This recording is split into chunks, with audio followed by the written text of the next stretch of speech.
प्रिय छात्र छात्री आज यही जीवविज्ञान विषय को तुम मानक स्वागत। अच्छा पिले तुम्हें जानिच जीव शरीर रे अनेक गुड़िए प्रक्रिया समाहित होता है। कहीपर केउ केउ प्रक्रिया आम मानक शरीर रे होता है?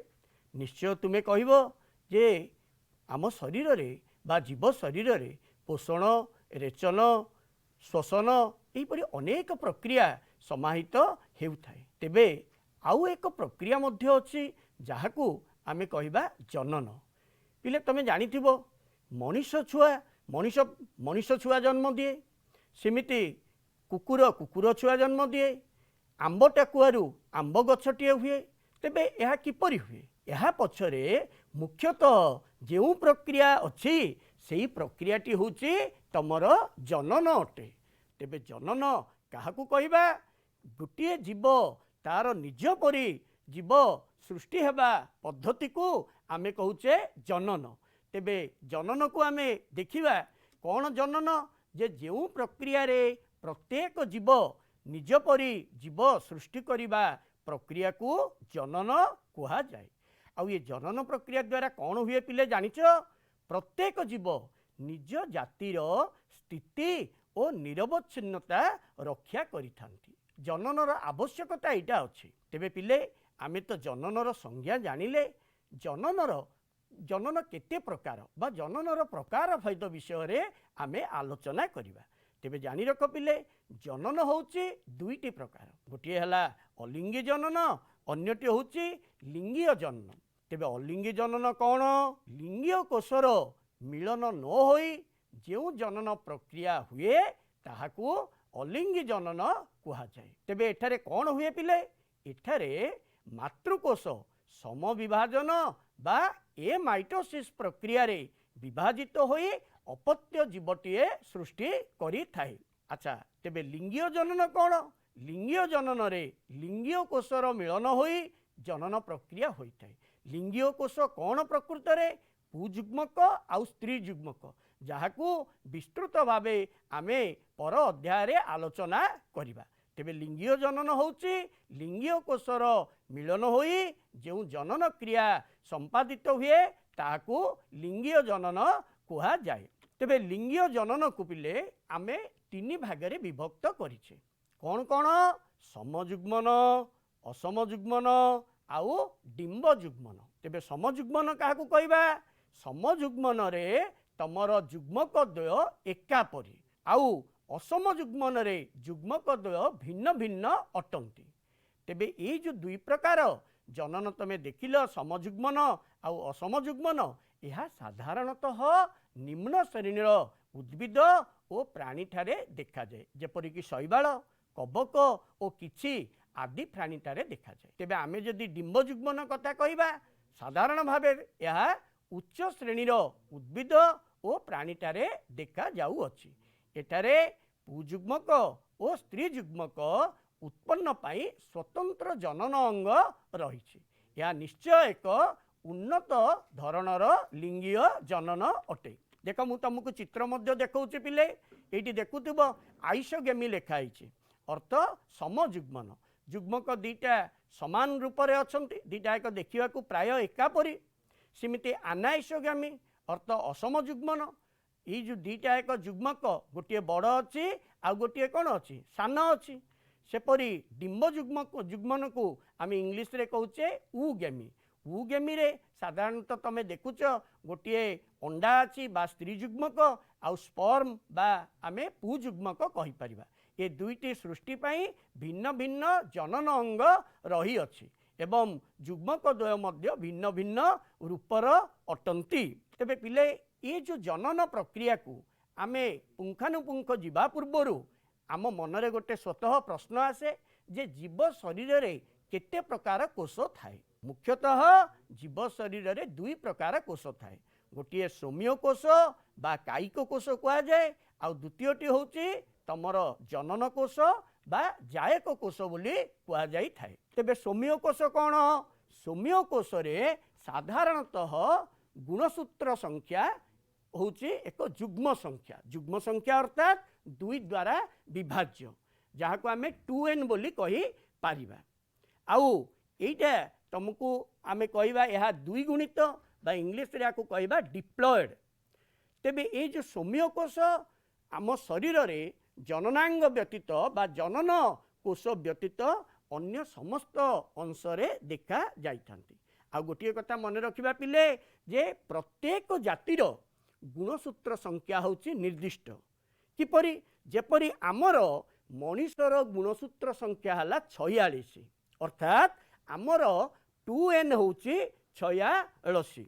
सेपरि जनन कोश कौन पिले जनन प्रक्रिया सह संपृक्त जो कोश गुड़ी को जनन कोश कहूचे। जनन प्रक्रिया सहित केउ कोश संपृक्त तमे कहब सार पुजुग्मक आउ स्त्री जुग्मक। ठीक अच्छे पुजुग्मक आउ स्त्री जुग्मक को आमे कहूचे जनन कोश। तेबे एटारे गुणसूत्र किपरि थाए गुणसूत्र एटारे अगुणित बा एन रूपे थाए। तेबे आमे जदि मनीष को गोटे उदाहरण नेबा मनीषर सौम्यकोशर गुणसूत्र संख्या हला 46 तेबे पुजुग्म करे तार अधा n = 23 आउ स्त्री जुग्म करे तार संख्या मध्य 23 अटे। तेबे आमे देखिबा लिंगीय जननर गोटे मूल भित्ति होची जुग्मकर मिलन। जुग्मकर मिलन जुग्मकर मिलन अर्थ पुजुग्मक और स्त्री जुग्मकर मिलन। ये जो जुग्मकर मिलनटी हला लिंगीय जननर मूल भित्ति अटे। तेबे पुजुग्मकर गुणसूत्र संख्या होची n स्त्री जुग्मकर गुणसूत्र संख्या n। ये दीट जेतबेले मिसी जाए ताकू आमे कहूचे समायन। ताकू कौन कहूचे समायन। समायन हेबा परे सेतिरु जुग्मज सृष्टि हुए। जुग्मजरु तमर भ्रूण एवं भ्रूणरु परवर्ती मुहूर्त रे जीवटीए सृष्टि होता है। तेबे ये जो पुजुग्मक ओ स्त्री जुग्मकर मिलन को आमे कहूचे समायन। तेबे समायन परे आमे कौन देखिबा जे वर्तमान आमे गोटे समविभाजन को जेतबेले जिबा समविभाजन को जिबा पूर्वरु आमे एक वीडियो देखि नेबा तापरे कोश विभाजन को आमे आगेइबा। तेबे जानिच पिले आम शरीर रे काहींकी कोश विभाजित होई थाए। आमर आमे देखुतले आमे गोटे छोटिया छुआटीए थिले आज आमे गोटे बड़ छुआ हेले आमर गोड़े घाटे होइछि माड होइगला माड होइगले से घाटा केते दिन पर मिसी जाउछि। तेबे आ पछरे रहस्य कौन नुआ नुआ कोश तैयारी होउछि। तेबे नुआ नुआ जो कोश तैयारी होउछि से नुआ कोश तैयारी हेबा पई कौन हबा दरकार कोश विभाजन हबा दरकार। तेबे केउ कोश विभाजन हबो सम विभाजन। तेबे आमे सम विभाजन उपरे पर्याप्त आलोचना करिबा किंतु ता पूर्वरु गोटिए छोटिया वीडियो आमे देखि नेबा। जो कोश विभाजन शरीर वृद्धि और क्षय पूरण रे साहाय्य करिଥାଏ ताको आमे कहूचे सम विभाजन। तेबे सम विभाजन रे गोटिए मातृकोशरु दुईटी अपत्य कोश सृष्टि होई थाए। सम विभाजन न्यष्टि विभाजन अर्ध विभाजन और कोशजीवक विभाजन को नहीं गठित। न्यष्टि विभाजन आद्यावस्था मध्यावस्था उत्तरावस्था अंतिमावस्था को नहीं गठन होइछि। या पूर्वरु आमे देखिबा एठारे आमर एक इंटरफेज अछि जोटी आनुवंशिक पदार्थ गुड़िकर परिमाण वृद्धि पाई थाए।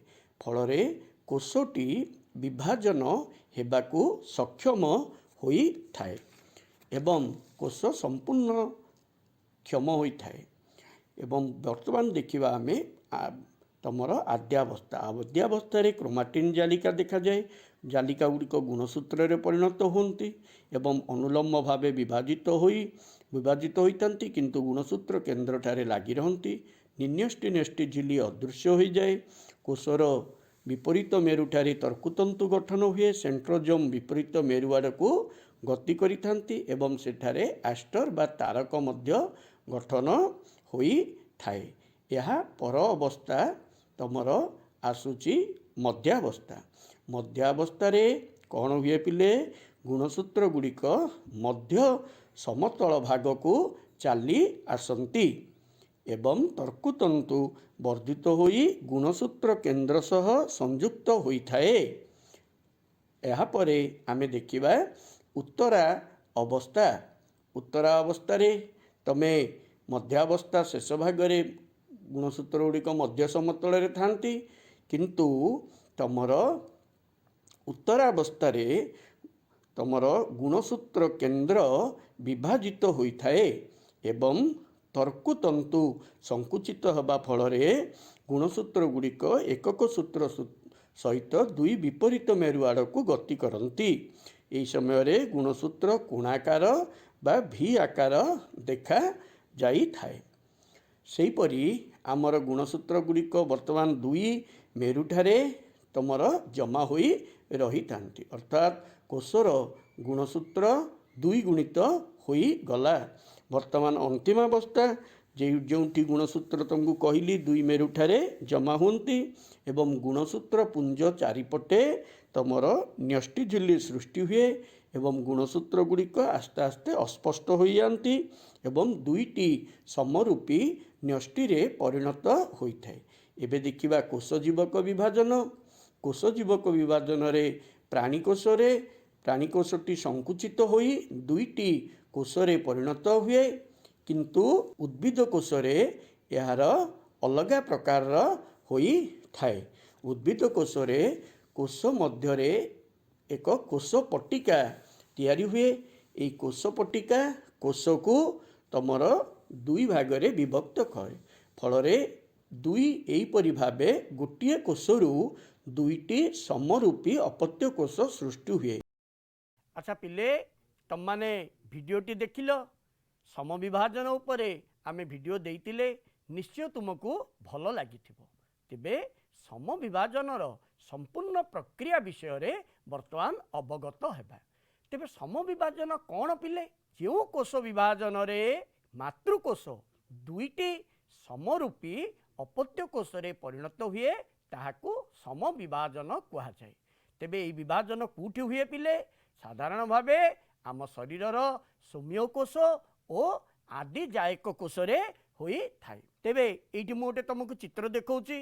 देख मातृकोष जो 2n संख्यक गुणसूत्र अच्छी, वर्तमान ये 2n रु दुईटी समरूपी अपत्य कोष सृष्टि है। तुम्हें पचार सार समरूपी अर्थ कौन? समरूपी अर्थ मातृकोषर गुणसूत्र संख्या अपत्य कोषर गुणसूत्र संख्या सह समान रुहे, तेणु ताकू आमे कहबा समरूपी।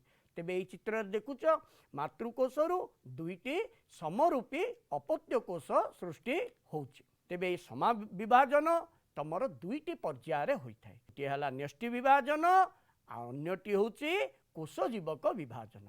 न्यष्टि विभाजन को आमे कार्योकाइनेसिस आउ कोष जीवक विभाजन को आमे साइटोकाइनेसिस कहू अच्छे। तेबे देख पुनर्बार अन्य एक चित्र देखौछि। प्रथमे मातृकोष रो न्यष्टि विभाजित हला, गोटे न्यष्टि रु दुईटी न्यष्टि हला। एगेन कोष जीवक विभाजन हला, कोषटी दुई भागरे विभक्त हला, गोटे भाग गोटे न्यष्टि की नहीं गोटे कोष हला, सिमिति अन्य भागटी आउ गोटे न्यष्टि की नहीं आउ गोटे कोष सृष्टि हला एवं शेष रे गोटे मातृकोषरु दुईटी समरूपी अपत्य कोष सृष्टि हुए। तेबे आमर एई जो न्यष्टि विभाजन चारोटी अवस्था को नहीं हेई अछि। कौन चारोटी अवस्था? आद्यावस्था, मध्यावस्था, उत्तरावस्था एवं अंतिमावस्था। तेबे आमर प्रथमे आलोचना करिबा आद्यावस्था कौन? आद्यावस्था हला प्रथमे आद्यावस्था रे क्रोमाटिन जालिका देखा जीवो। से जो जालिका गुड़िक आस्ते आस्ते स्थूल रूप धारण करी गुणसूत्र भावे दृश्यमान हेबे एवं गुणसूत्र गुड़िक तमर अनुलंब भावे विभाजित होई थांती, किंतु अलग हो जिवेनी। से माने गुणसूत्र केंद्र ठारे लागी रही थिबे एवं निन्यष्टि न्यष्टि झिल्ली धीरे धीरे अदृश्य हो जिवे। तमे जानिच कोषरे जो सेंट्रोजम अच्छी ताहा दुई भागरे विभक्त होई तार विपरीत मेरु आड़ को गति करिवो एवं सेठारु तारक बा जाहाकु इंग्राजी रे कहा जाए एस्टर गठन हुए। एबे कोषर दुई मेरु अंचल रे तर्कुतंतु गठन प्रक्रिया आरंभ होई थाए। ये गला आद्यावस्था रे घटुथुबा घटना बळी। एगेन आमे जिबा आद्यावस्थार चित्र तुम देखुच पिले आद्यावस्थार चित्र रे आमे देखिपारे जे किपरि न्यष्टि झिल्ली अदृश्य हो जाउछि न्यष्टि अदृश्य हो जाउछि। तेबे आमे वर्तमान जिबा मध्यावस्था को मध्यावस्था कौन हम पिले मु चित्र देखी व्यस्त हुओनी गुणसूत्र गुड़िक मध्य समतल को चली आसती आउ जो तर्कुतंतु मेरु रे थिबो सी वर्धित हम और प्रत्येक गुणसूत्र केन्द्र सह सी संश्लिष्ट बा संयुक्त हो ये देखुच तुम गुणसूत्र गुड़िक मध्य समतल को चली आसचंती एवं तर्कुतंतु वर्धित होकर गुणसूत्र केन्द्र सह लगी। एबे आमे आसीबा उत्तरावस्था को उत्तरावस्था बड़ इम्पोर्टेंट कथा बा घटना घटे कौन जो गुणसूत्र केन्द्र अच्छी से गुणसूत्र केन्द्रटी विभाजित हम तेबे तार फलस्वरूप कौन हुए गुणसूत्र गोटे गुणसूत्र दुईटी एकक सूत्र रे परिणत हम एवं ये जो तर्कुतंतु रोचे ये तर्कुतंतु संकुचित होगा फल एकक सूत्र गुड़िक दुई विपरीत मेरु आड़ को गति करेंगे फल कोशरे गुणसूत्र संख्या डबल होगला जितेबाला गुणसूत्र गति करुच्ची सी कोणाकार बा भी आकार होइछि चित्र रे तुम देखुव तर्कुतंतु संकुचित होगा फल गुणसूत्र दुई आड़ को गति कला दुई मेरु आड़ को गति करी कोणाकार बा भी आकार हेउछि। एबे आमर शेष अवस्था होछि अंतिमावस्था अंतिमावस्था गुणसूत्र गुड़िक दुई मेरुठारे जमा हुंती गुणसूत्रर परिमाण द्विगुणित होगला गुणसूत्रर चतुर्दिगरे तमर न्यष्टि झिल्ली हो एवं गुणसूत्र गुड़िक धीरे धीरे अस्पष्ट हम निन्यष्टि सृष्टि हम और परिशेष गोटे कोश मध्य दुईटी समरूपी न्यष्टि सृष्टि हुए।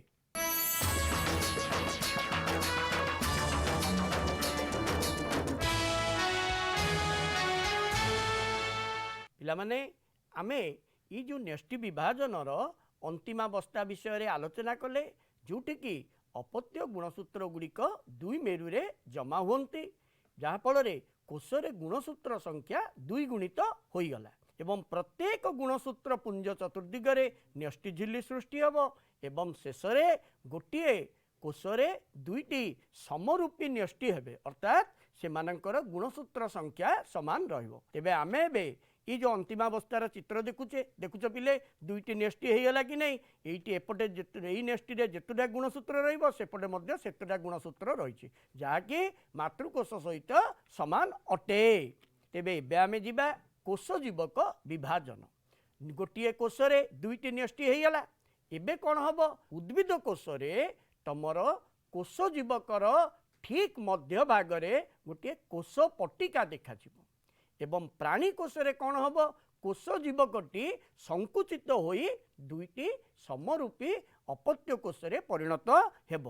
तेबे एइठी आमे चित्र देखुचे पिले देखुथुब तमर जोटा डाहाण पटे अछि प्राणी कोश मझिरे तमर कोश पट्टिका पड़ी जाइछि फल शेष दुईटी कोशरे परिणत होइछि एवं बाम पटे रोचे तमर प्राणी कोश रोचे एपटे उद्भिद कोश एपटे प्राणी कोश संकुचित होई होई शेष दुई भागे विभक्त होइछि फल दुईटी समरूपी कोशरे परिणत होइछि। एबे जदि कहिबा आमर सम विभाजन रे न्यष्टि विभाजन सरला न्यष्टि विभाजन रे दुईटी न्यष्टि हला परे कोश जीवक विभाजन हला प्रत्येक कोश गोटे गोटे न्यष्टि को नहीं परिशेष गोटे कोशरु दुईटी समरूपी कोश सृष्टि हेले। तेबे सम विभाजन कौन आवश्यकता अच्छी जहाँ को आमे कहिबा तार वैशिष्ट्य हला शरीर वृद्धि मु आगुरु तुमको कही आमे छोट छुआरू बड़टीए हेले सम विभाजन से दायी क्षय पूरण मरामती आम शरीर में जेकोसी जगार किसी माड होगला कि घा होगला परवर्ती मुहूर्त सी कौन हो पिले सुखी जाऊँगी सुखी जा अर्थ से नुआ कोश सेठारे तैयारी हला से नुआ कोश किपरि हला तमर सम विभाजन जोगु संभव हैला। तेबे पिले आमे तो आज ये सब विषय रे पढ़िले आकु आमे टिके पुनः आलोचना करिबा।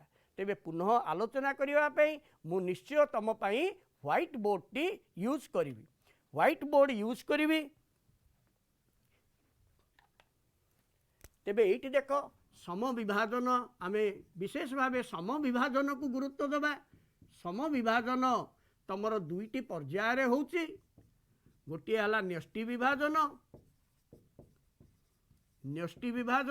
आउ गोटे कोषजीवक विभाजन आमे जस्ट ताकू टिके आउ तेरे अवलोकन करिबा। न्यष्टि विभाजन रा चारिटा स्टेज अछि गोटे हला आद्यावस्था एंड मध्यावस्था उत्तरावस्था आउ अंतिमावस्था। तेबे पिले आमे आद्यावस्था अनेक गुड़िए तमे देखुच अनेक गुड़िए पॉइंट अच्छे आद्यावस्था। तेबे आद्यावस्था को मु प्रथमे आलोचना करी। आद्यावस्था मु तुमको कहली यहाँ गोटे जदि गोटे कोष हला कोष मझे ये रोचे न्यष्टि न्यष्टि चारिपटे निन्यष्टि न्यष्टि चारिपटे न्यष्टि झिल्ली और निन्यष्टि अच्छी ये भितर जो पदार्थ थाए ये है क्रोमाटिन जालिका। तेबे आद्यावस्थार यहाँ आद्यावस्थार आमे तार पॉइंट गुड़िक आलोचना करुचे। ये क्रोमाटिन जालिका कौन हुए पिले प्रथमे ये किछि गुणसूत्र रे परिणत हब किछि गुणसूत्र रे परिणत हब क्रोमाटिन जालिकारु। तेबे ये जो गुणसूत्र गुड़िक तृतीय नंबर पॉइंट गुणसूत्र गुड़िक तमर एपरि भावे अनुलंब भावे विभाजित हुए किंतु गुणसूत्र केंद्र ठारे से गुड़िक लागी रहिबे। परवर्ती अवस्था रे ये जो न्यष्टि चारिपटे न्यष्टि झिल्ली थिला सी अदृश्य हो जाइछि तेणु मु ताकू टोपा टोपा दे देछि। ये भितर जो निन्यष्टि थिला सेठी मध्य अदृश्य हो जाइछि ताकू मु टोपा टोपा दे देली। ये भितर एमिति गुणसूत्र गुड़िक रही थांते। एइटे जो सेंट्रोजोम थिबो दिस इज सेंट्रोजोम दुई भागरे विभक्त हुए दुई विपरीत मेरुआड़ को जाए हेरी। सेंट्रोजोम दुई विपरीत मेरुआड़ को जाए। एटारे कौन हुए पिले जानिच एटी किछि आस्टर तैयारी हुए आस्टर बा तारक आउ किछि तर्कुतंतु बा ताकू इंग्लिश रे कहा जाए स्पिंडल फाइबर। ये स्पिंडल फाइबर गठन हुए। तेबे ये जो चारोटी चित्र मु देखैली ये आद्यावस्थार संपूर्ण पॉइंट गुड़ा को कभर करिला। तेबे एबे आमे जिबा मध्यावस्था रे कौन घटना घटुची पिले मध्यावस्था रे तुमको आगुरु आमे आलोचना करिचे जे मध्यावस्था रे गुणसूत्र गुड़िक वर्तमान कोषर मध्य समतल को चली आसंती एवं ये जो तर्कुतंतु सी वर्धित होई गुणसूत्र केंद्र सह संश्लिष्ट हुए गुणसूत्र केंद्र सह संश्लिष्ट हेबो। आउ तापरे तमर उत्तरावस्था रे ये जो